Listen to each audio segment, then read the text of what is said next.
সকালে ঘুম থেকে উঠে রান্নাঘরে কাজ করছিলাম। রাতের খাবারের বাসন ধুচ্ছিলাম। স্বামী অফিসে চলে গিয়েছিল। ছোট মেয়ে স্কুলে, বড় ছেলে ঘরে। কাচের বাসন ধুতে ধুতে নিজের চিন্তায় হারিয়ে গিয়েছিলাম। হঠাৎ পিছন থেকে দুটি হাত এসে আমাকে জড়িয়ে ধরল। ছেলে, বুঝলাম আমি। ছেলে বড় হয়েছে, আমাকে আগের মতো আর জড়িয়ে ধরে না। আজ হঠাৎ এভাবে ধরাতে প্রথমে আনন্দ লাগল, কিন্তু পরক্ষণেই সে আমার কানের কাছে মুখ নিয়ে যা ফিসফিস করে বলল, তা শুনে আমার হাত থেকে সাবানের ফেনায় ঢাকা কাচের গ্লাস পড়ে গেল সিঙ্কে। চুরমার হয়ে গেল গ্লাস। তুমি কি পাগল হয়ে গেছ? আমি তার আলিঙ্গন থেকে নিজেকে ছাড়িয়ে নিয়ে জিজ্ঞেস করলাম। না মা, আমি এখন সম্পূর্ণ সুস্থ মস্তিষ্কে আছি। আমি জানি এটা অস্বাভাবিক, কিন্তু আমি আর লুকাতে পারছি না। প্রতিদিন তোমাকে দেখে, তোমার স্পর্শ পেয়ে আমি অস্থির হয়ে উঠি। কিসে আবার আমার হাত ধরতে চাইল, আমি সরে গেলাম। ভাঙা কাচ আমার পায়ে লাগল, রক্ত বেরুতে লাগল। এই গল্পটি সম্পূর্ণ শুনলে আপনাদের পানি অটোমেটিক বের হয়ে যাবে, সো যত দ্রুত সম্ভব হাতের কাছে টিস্যু নিয়ে বসে পড়ো। বিছানার চাদর যেন নষ্ট না হয় সেটা সম্পূর্ণ খেয়াল রাখার অনুরোধ জানিয়ে গল্পটি এখন শুরু করব। তার আগে সর্বশেষ অনুরোধ, দয়া করে এমন পানি বের করার গল্প নিয়মিত শুনতে আমাদের চ্যানেলটি সকলেই সাবস্ক্রাইব করুন। ধন্যবাদ। হ্যালো বন্ধুরা, আমার নাম মালিনী দত্ত। আমার বয়স ৪২ বছর। আমার স্বামীর নাম দেবাশিস দত্ত, বয়স ৪৫ বছর। আমাদের ২ সন্তান, অভিজিৎ আর অনন্যা।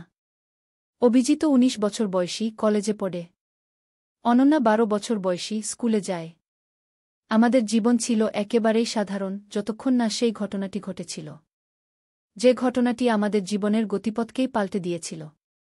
আমি কখনোই ভাবিনি যে একটি সাধারণ সকালে রান্নাঘরে বাসন ধোয়ার সময় এমন একটি অসাধারণ আবিষ্কার করে ফেলব, যা আমাদের পারিবারিক ইতিহাসকেই নতুন করে লিখে দেবে। ধীরে ধীরে সেই দিনের ঘটনাগুলো আমার স্মৃতিতে ভেসে উঠছে। সেদিন সকাল ছিল অন্য দিনের মতোই। স্বামী অফিসে চলে গিয়েছিল। ছোট মেয়ে অনন্যা স্কুলে, বড় ছেলে অভিজিৎ ঘরে। বাসন ধুতে ধুতে নিজের চিন্তায় হারিয়ে গিয়েছিলাম। হঠাৎ পিছন থেকে দুটি হাত এসে আমাকে জড়িয়ে ধরল। অভিজিৎ, বুঝলাম আমি। তার এই আচরণে আমি প্রথমে চমকে উঠলেও পরক্ষণেই বুঝতে পারলাম যে কিছু একটা ভীষণ গোলমেলে ব্যাপার ঘটেছে। অভিজিৎ সাধারণত এভাবে আবেগপ্রবণ হয় না। সে আমার কানের কাছে মুখ নিয়ে ফিসফিস করে বলল, মা, তুমি বিশ্বাস করবে না আমি কি দেখেছি। দাদুদিদার পুরনো সিন্দুকে যে কাগজপত্র পেয়েছি তা জানলে তুমি আঁতকে উঠবে। আমার হাত থেকে তখনই সাবানের ফেনায় ঢাকা কাচের গ্লাস পড়ে গেল সিঙ্কে। চুরমার হয়ে গেল গ্লাস। ছেলের চোখে ভয় আর উত্তেজনার মিশ্রিত ভাব দেখে আমার বুক ধক করে উঠল। তুমি কি পাগল হয়ে গেছ? কি দেখেছ তুমি? আমি তার আলিঙ্গন থেকে নিজেকে ছাড়িয়ে নিয়ে জিজ্ঞেস করলাম। না মা, আমি এখন সম্পূর্ণ সুস্থ মস্তিষ্কে আছি।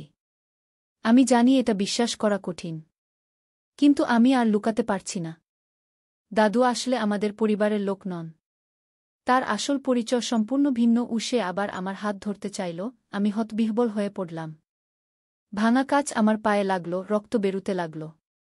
আমার শ্বশুর, দেবাশিসের বাবা, অর্থাৎ অভিজিৎ ও অনন্যার দাদু ইতিমধ্যেই মারা গিয়েছিলেন প্রায় ৫ বছর আগে। একজন সম্মানিত শিক্ষক হিসেবে সারা জীবন কাটিয়েছিলেন তিনি। তার মৃত্যুর পর তার সমস্ত জিনিসপত্র আমাদের বাড়ির অব্যবহৃত ঘরে রাখা ছিল। অনেকদিন ধরেই ভাবছিলাম ওই জিনিসগুলো গুছিয়ে রাখব, কিন্তু সময় হয়ে ওঠেনি। অভিজিৎ, তুমি কি বলতে চাচ্ছ? দাদু তো মারা গিয়েছেন অনেক দিন আগে। কি দেখেছ তুমি? আমি উদ্বিগ্ন কণ্ঠে জিজ্ঞেস করলাম। মা, ওই পুরনো সিন্দুকের মধ্যে আমি কিছু চিঠি পেয়েছি। সেগুলো পড়ে আমি স্তম্ভিত হয়ে গেছি। দাদু আসলে একজন গোপন অভিযাত্রী ছিলেন। শুধু তাই নয়, তিনি একটি অজানা দ্বীপের সন্ধান পেয়েছিলেন যেখানে নাকি এক অদ্ভুত রহস্য লুকিয়ে আছে। অভিজিতের কথা শুনে আমি হতবাক হয়ে গেলাম। স্বামীর বাবা ছিলেন একজন সাধারণ স্কুল শিক্ষক, কিভাবে তিনি একজন গোপন অভিযাত্রী হতে পারেন? এটা কি কোনো রসিকতা? অভিজিৎ, এটা কোনো মজার বিষয় নয়। তোমার দাদু একজন শিক্ষক ছিলেন, কোনো অভিযাত্রী নন, আমি দৃঢ় কণ্ঠে বললাম, যদিও আমার ভিতরটা কেমন যেন অস্থির হয়ে উঠেছিল। মা, আমি মজা করছি না। তুমি নিজে দেখো। ওই চিঠিগুলো, ডায়েরিগুলো, মানচিত্রগুলো, সবকিছু সেখানে রয়েছে। দাদু একটি সম্পদের খোঁজে ছিলেন। এমন একটি সম্পদ যা আমাদের সকলের জীবন বদলে দিতে পারে, অভিজিৎ উত্তেজিত কণ্ঠে বলল। আমি তখনও বিশ্বাস করতে পারছিলাম না। কিন্তু ছেলের চোখে এমন দৃঢ়তা দেখলাম যে একবার দেখে নেওয়াই ভালো বলে মনে করলাম। পায়ের কাঠ থেকে রক্ত ঝরছিল, সেটা একটা তোয়ালে দিয়ে বেঁধে নিয়ে আমি অভিজিতের সাথে শ্বশুরের জিনিসপত্র রাখা ঘরে গেলাম। কোণা রাখা পুরনো লোহার সিন্দুকটি খোলা ছিল। চারপাশে নানা কাগজপত্র ছড়িয়ে ছিটিয়ে ছিল। অভিজিত একটি পুরনো ডায়েরি আমার হাতে তুলে দিল। আমি কাপা হাতে সেটা খুললাম। হলদে হয়ে যাওয়া পাতার উপর ইংরেজিতে লেখা কিছু লাইন চোখে পড়ল। আজ আমি সেই দ্বীপের সন্ধান পেয়েছি। বিশ্বাস করা কঠিন, কিন্তু পুরাণের বর্ণনা অনুযায়ী ওই দ্বীপে রয়েছে এমন একটি মন্দির যার মধ্যে লুকিয়ে আছে আমাদের পূর্বপুরুষদের রহস্য। এটা কেবল সম্পদের কথা নয়, এটা ইতিহাসের একটি হারানো অধ্যায়, যা আমাদের পরিবারের সত্যিকারের উত্তরাধিকার। আমি স্তম্ভিত হয়ে গেলাম। এগুলো কি সত্যিই আমার শ্বশুরের লেখা? আমি আরও কয়েকটি পাতা ওল্টালাম। চিঠি, মানচিত্র, প্রাচীন কিছু লেখার অনুলিপি, সবকিছুই ছিল সেখানে। সবচেয়ে আশ্চর্যজনক ছিল একটি খাম, যার মধ্যে একটি লকেট ছিল। সোনার তৈরি লকেটটি খুললে দেখা গেল তার ভিতরে একটি ছোট্ট মানচিত্র আঁকা রয়েছে, যা দেখে মনে হচ্ছিল কোনো দ্বীপের। মা, তুমি বুঝতে পারছ? দাদু একটি সম্পদের খোঁজে ছিলেন। আর তার মৃত্যুর আগে তিনি সেটা খুঁজে পেয়েছিলেন, অভিজিত উত্তেজিত কণ্ঠে বলল। অভিজিত, এগুলো হয়তো কোনো উপন্যাসের খোঁজটা। তোমার দাদু লিখতেন, তুমি জানো। আমি যুক্তিসঙ্গত ব্যাখ্যা খুঁজে বার করার চেষ্টা করলাম। না মা, এগুলো কোনো উপন্যাস নয়। এখানে তারিখ দেওয়া আছে, বাস্তব স্থানের নাম উল্লেখ করা আছে। এমনকি কিছু ছবিও আছে। কি সে আরেকটি ফোল্ডার আমার দিকে এগিয়ে দিল। ভিতরে ছিল কয়েকটি পুরনো ছবি। আমার শ্বশুর, যাকে আমি চিনতাম শুধুমাত্র একজন শান্ত স্বভাবের শিক্ষক হিসেবে, সেই লোকটিকেই দেখলাম সমুদ্রের ধারে, একটি ছোট নৌকায়, অন্য কয়েকজন অচেনা লোকের সাথে। তার চোখে ছিল এমন একটি উজ্জ্বলতা যা আমি কখনো দেখিনি। দাদু দলের সবাইকে বিশ্বাস করতেন না। তিনি লিখেছেন যে তিনি একা যাবেন। কিন্তু তার আগে তিনি চেয়েছিলেন যে আমরা, তার পরিবার, যেন সত্যটা জানতে পারি। তাই তিনি এইসব কাগজপত্র রেখে গিয়েছেন, অভিজিত ব্যাখ্যা করল। কিন্তু তিনি কোথায় গিয়েছিলেন? তিনি তো একটি স্কুলে চাকরি করতেন। তিনি কিভাবে আমি বিভ্রান্ত ছিলাম। ছুটির দিনগুলোতে, গ্রীষ্মকালীন ছুটিতে তিনি একটা অভিযানে বেরিয়ে পড়তেন। কেউ জানত না, এমনকি দিদাও না, অভিজিত বলল।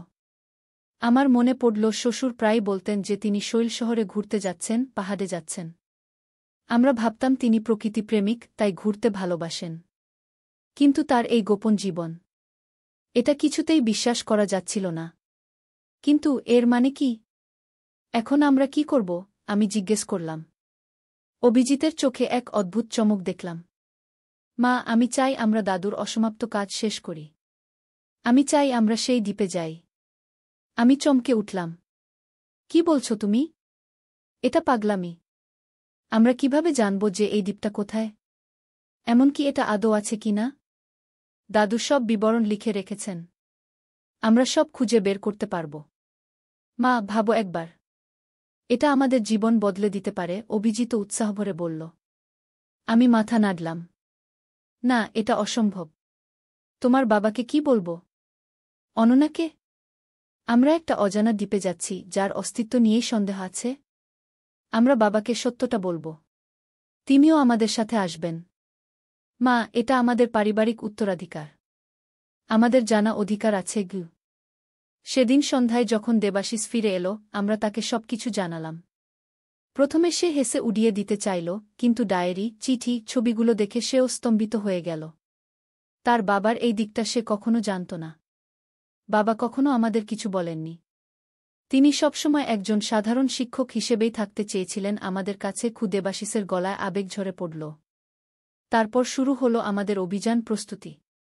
মাসখানেক ধরে আমরা আমার শ্বশুরের সমস্ত নোট, চিঠি, মানচিত্র খুঁটিয়ে পড়লাম। ধীরে ধীরে একটি চিত্র ফুটে উঠতে লাগল। দ্বীপটি ছিল বঙ্গোপসাগরের দূরবর্তী অংশে, ভারত ও মায়ানমারের সীমানার মাঝামাঝি একটি অঞ্চলে। সেখানে একটি প্রাচীন মন্দিরের সন্ধান পেয়েছিলেন তিনি, যেখানে নাকি আমাদের পূর্বপুরুষদের একটি গুপ্ত ইতিহাস লুকিয়ে আছে। মন্দিরটা কিসের? আমি জিজ্ঞেস করেছিলাম। দাদু লিখেছেন এটা হিন্দু বুদ্ধ মিলিত ধর্মের একটি মন্দির, যা প্রায় ২৫০০ বছর আগে নির্মিত হয়েছিল। আমাদের পূর্বপুরুষরা ছিলেন সেই মন্দিরের রক্ষক, দেবাশিস ব্যাখ্যা করল। এই তথ্য আমাদের সকলকে আরও বিস্মিত করল। আমরা মধ্যবিত্ত বাঙালি পরিবার। আমাদের পূর্বপুরুষরা কিভাবে কোনো প্রাচীন মন্দিরের রক্ষক হতে পারেন?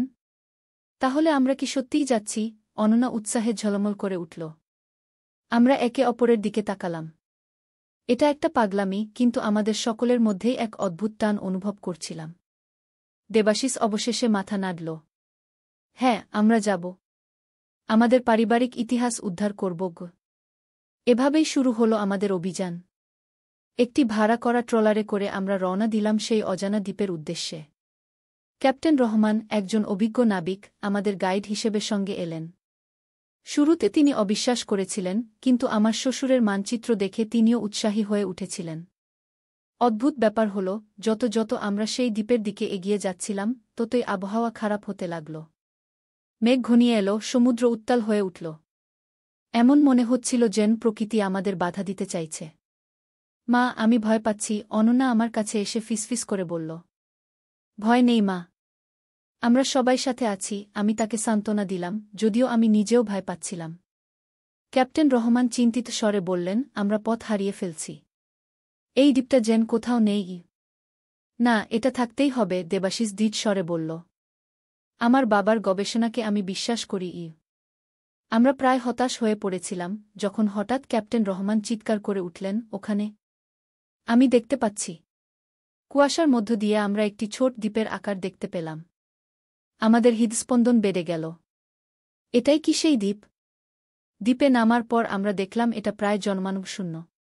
ঘন জঙ্গল, উঁচু নিচু পাহাড়, আর সমুদ্রের শব্দ ছাড়া আর কিছু নেই। মনে হচ্ছিল যেন আমরা সভ্যতা থেকে 1000 মাইল দূরে চলে এসেছি।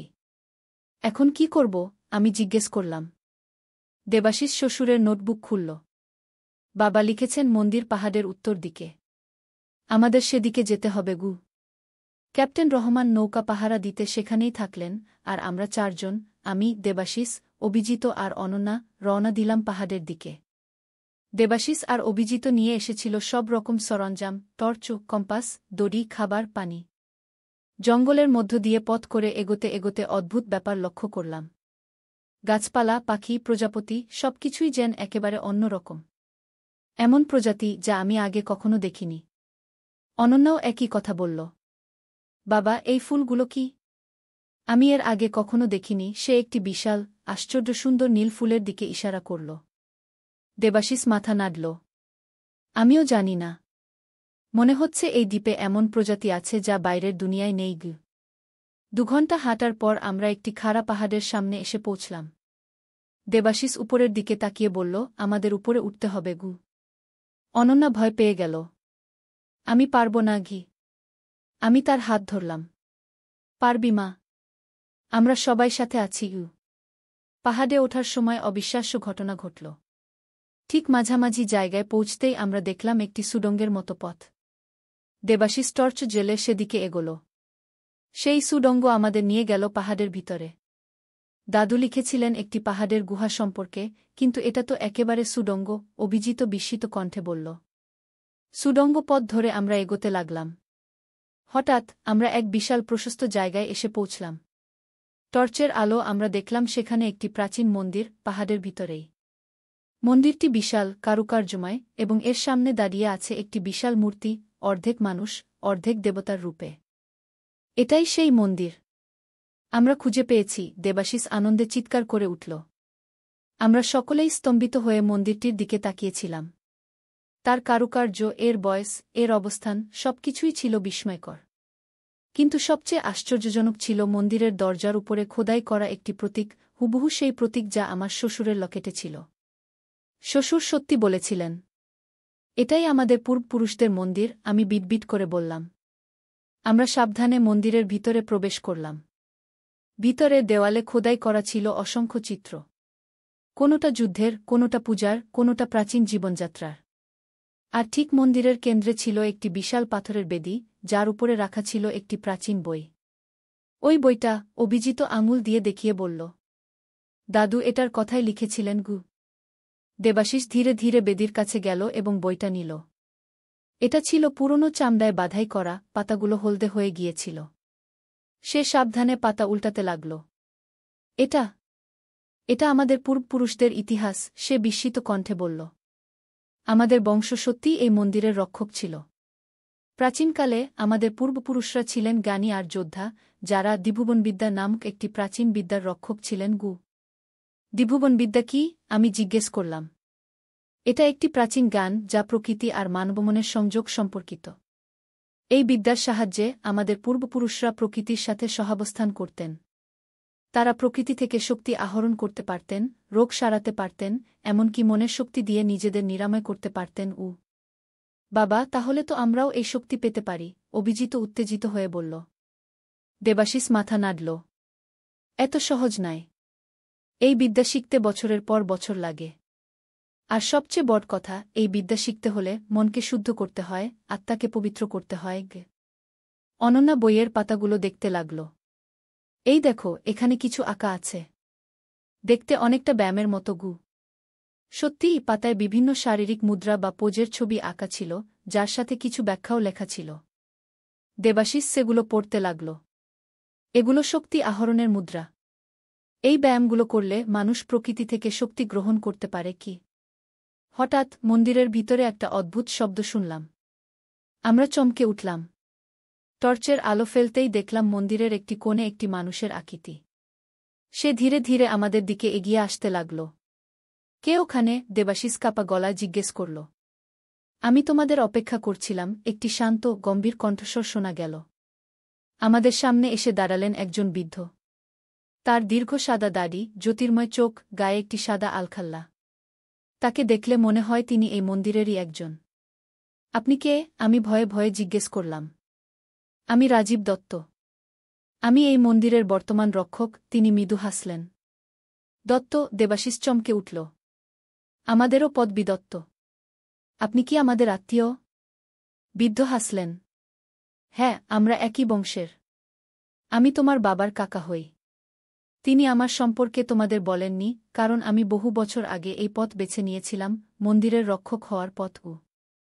দেবাশিস স্তম্ভিত হয়ে গেল। আপনি আপনি জীবিত? বাবা কখনো আপনার কথা বলেননি? তোমার বাবা অনেক বছর আগে আমাকে খুঁজে পেয়েছিলেন।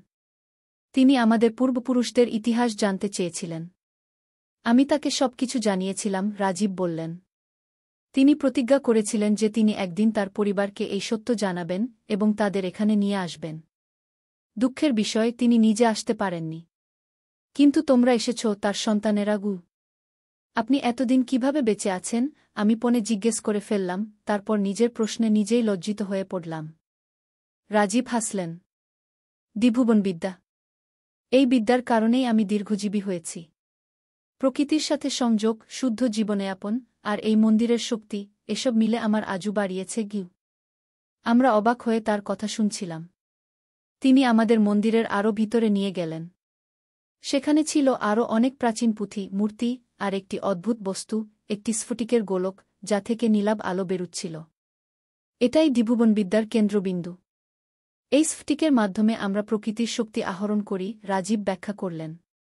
এই বিদ্যা শিখতে আমাদের কত সময় লাগবে? অভিজিৎ উৎসাহভরে জিজ্ঞেস করল। বছরের পর বছর। কিন্তু সেটা তোমাদের সিদ্ধান্ত। তোমরা চাইলে এখানে থাকতে পারো, আমার কাছে শিখতে পারো। অথবা তোমরা ফিরে যেতে পারো তোমাদের জীবনে, কিন্তু এই জ্ঞান নিয়ে যে তোমরা কারা, তোমাদের বংশ কি অসাধারণ ইতিহাসের অধিকারী, রাজীব বললেন। আমরা একে অপরের দিকে তাকালাম। এটা একটা কঠিন সিদ্ধান্ত। এখানে থাকা মানে আমাদের পুরো জীবন বদলে যাবে। কিন্তু ফিরে যাওয়া মানে এই অসাধারণ জ্ঞান থেকে বঞ্চিত হওয়া। আমরা কি করব? আমি দেবাশিসকে জিজ্ঞেস করলাম। দেবাশিস একটু ভেবে নিয়ে বলল, আমার মনে হয় আমাদের উচিত ফিরে যাওয়া, কিন্তু এই জ্ঞানকে সাথে নেওয়া। আমরা নিয়মিত এখানে আসতে পারি, এই বিদ্যা শিখতে পারি। কিন্তু আমাদের পুরনো জীবনকেও ছেড়ে দেব না। রাজীব একটু হেসে বললেন, যুক্তিসঙ্গত সিদ্ধান্ত। তোমার বাবার মতোই তুমিও, দেবাশিস। তোমরা যেতে পারো, কিন্তু মনে রেখো, এই মন্দির, এই জ্ঞান, এটা তোমাদের উত্তরাধিকার। তারপর তিনি আমাদের কয়েকটি বই দিলেন, যেগুলো থেকে আমরা দ্বিভুবনবিদ্যার প্রাথমিক শিক্ষা পেতে পারব। আর দিলেন একটি লকেট, ঠিক মন্দিরের প্রতীক আঁকা সেই লকেট, যা আমার শ্বশুরের ছিল। এটা পরে রেখো, এটা তোমাদের রক্ষা করবে, তিনি বললেন। আমরা বিদায় নিলাম রাজীবের কাছ থেকে, প্রতিজ্ঞা করলাম আবার আসব। মন্দির থেকে বেরিয়ে আসার পর আমরা দেখলাম সূর্য ডুবে যাচ্ছে। আকাশে রঙের খেলা, সমুদ্রের শব্দ, সবকিছু যেন আরও সুন্দর লাগছিল এখন। এটা তাহলে সত্যি? অভিজিৎ বিটবিট করে বলল। আমাদের দাদু একজন অন্বেষক ছিলেন, আর আমরা এক প্রাচীন বিদ্যার উত্তরাধিকারী। দাদু সত্যিই অসাধারণ ছিলেন, অনন্যা বলল। যখন আমরা ক্যাপ্টেন রহমানের কাছে ফিরে গেলাম তখন সন্ধ্যা নেমে এসেছে। তার চোখে মুখে উদ্বেগের ছাপ। আপনারা এত দেরি করলেন। আমি চিন্তিত হয়ে পড়েছিলাম। আমরা মন্দির খুঁজে পেয়েছি, দেবাশিস উত্তেজিত কণ্ঠে বলল। আর আরও অনেক কিছু। আমরা সেই রাতে দ্বীপেই থাকলাম। আকাশে অসংখ্য তারা, চারপাশে নির্জনতা। আমরা সবাই আমাদের এই নতুন আবিষ্কার নিয়ে কথা বলছিলাম, ভবিষ্যতের পরিকল্পনা করছিলাম। আমি দ্বিভুবনবিদ্যা শিখব, তারপর চিকিৎসা বিজ্ঞানে ব্যবহার করব, অভিজিৎ বলল। আমি মানুষকে সাহায্য করতে চাই। আমি প্রকৃতি রক্ষায় এটা ব্যবহার করতে চাই, অনন্যা বলল। আর তুমি কি চাও, মালিনী? দেবাশিস আমাকে জিজ্ঞেস করল। আমি আকাশের দিকে তাকিয়ে বললাম, আমি চাই আমাদের পরিবার এই জ্ঞান ধরে রাখুক, এই ঐতিহ্য বাঁচিয়ে রাখুক। আমি আমার শ্বশুরের মতো একজন অন্বেষক হতে চাই। পরদিন সকালে আমরা ফিরে যাওয়ার জন্য প্রস্তুত হলাম। ক্যাপ্টেন রহমান ট্রলারে ইঞ্জিন চালু করলেন। আমরা শেষবারের মতো দ্বীপের দিকে তাকালাম। এটা অন্য কোনো স্থান থেকে এত ভিন্ন, এত রহস্যময়। আমরা আবার আসব, দেবাশিস বলল। সমুদ্র পাড়ি দিয়ে আমরা যখন ফিরে এলাম তখন মনে হলো যেন আমরা আরেক জগৎ থেকে ফিরে এসেছি। আমাদের সাথে ছিল কিছু বই, একটি লকেট, আর অসাধারণ সব অভিজ্ঞতা। বাড়ি ফিরে আমরা প্রতিদিন দ্বিভুবনবিদ্যার চর্চা শুরু করলাম। ছোট ছোট ব্যায়াম, ধ্যান, প্রকৃতির সাথে সংযোগ স্থাপন। ধীরে ধীরে আমরা টের পেলাম পরিবর্তন। আমাদের স্বাস্থ্য আরও ভালো হল, মন প্রশান্ত হল, আর আমরা প্রকৃতির সাথে এক অদ্ভুত সংযোগ অনুভব করতে লাগলাম। কয়েক মাস পর অদ্ভুত একটি ঘটনা ঘটল। অনন্যা স্কুল থেকে ফিরছিল, হঠাৎ একটি মোটরসাইকেল তার দিকে ছুটে আসছিল। কিন্তু ঠিক যখন দুর্ঘটনা ঘটতে যাচ্ছিল তখন অনন্যা এক অদ্ভুত শক্তি অনুভব করল। সে তার হাত তুলল আর দেখল মোটরসাইকেলটি যেন থেমে গেছে। চালক হতভম্ব, অনন্যাও।